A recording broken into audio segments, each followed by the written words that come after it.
On est le 6 aujourd'hui dans le mois de Kislev.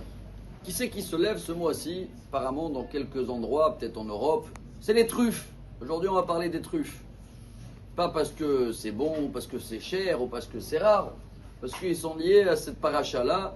Parce que quand le Midrash, Bereshit Rabbah, il ramène ce rêve de l'échelle de Yaakov, Vayachalom ve'ine sulam utzav arza ve'rosho magia shamayma amar Rabbi Ivu kmo akmehin alalu shetzmeot lamayim. J'essaie de traduire. L'échelle de Yaakov, ou cette histoire, le message de cette paracha, c'est comme les truffes qu'ils ont une.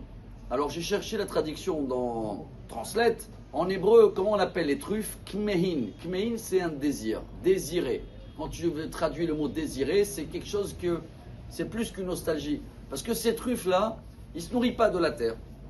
Ils se nourrissent que de l'eau qui arrive d'en haut. Vous savez bien que les champignons, catégorie de bracha, on fait quoi comme bénédiction? Chez Akol Niabit Varo, parce que ça ne pousse pas de la terre, il n'a pas besoin de la terre. Il peut pousser sur un bois, il peut pousser sur une pierre, mais il a besoin de quoi? L'eau. Et apparemment, la truffe, sa prière, elle est tellement forte, parce que sans l'eau, elle ne tient pas du tout la route, que c'est une prière qu'elle est comparée à la prière de Yaakov pendant le moment où il a eu le rêve. Quel rapport avec les deux? Il y a une histoire qui racontait quelqu'un qui avait fait Teshuvah. Après quelques années, il a pu finir tout le Talmud. Et quand il a fait le Siyum Hashas, fini tous les Shisha, Sidré, Mishnah, Gemara, il a invité du monde, il a fait un repas, il a dit: je vais vous raconter l'histoire. Il y a 10 ans, j'ai fait Teshuvah, je connais, mais c'est même pas la Gemara.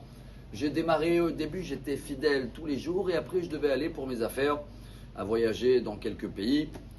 Je devais arrêter le rythme. J'étais voir le rabbin, le Rav Pinkus, pour lui demander un conseil, parce que j'ai eu peur de perdre tout ce que j'ai eu pendant, comme nous, à Kippour, on a un bon niveau, lui aussi. Alors le rabbin, il a donné un conseil, il a dit: écoute, prends avec toi un livre, voilà.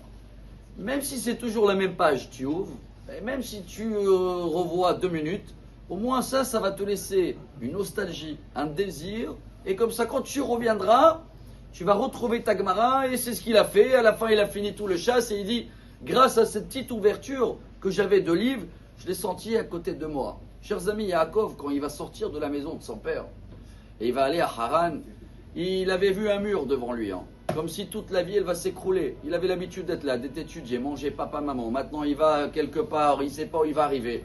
Il a vu, toute la terre a été pliée en dessous de lui, là-bas à Bethel. Ça veut dire quoi? Il ne voyait plus la suite. Et là, Dieu, il le dit: chers amis, ce qu'il dit à Yaakov, et c'est ce qu'il dit aussi à nous, voilà le message. Ne t'inquiète pas, si ta tête, elle est toujours dans la nostalgie de la maison de tes parents, dans la yeshiva, si ta tête, elle est toujours dans la prière ou dans la synagogue, même si tu es dans une prison, chez le plus grand tricheur, tu es en plein d'affaires, tu fais tes courses, mais tu as un désir, tu es comme la truffe.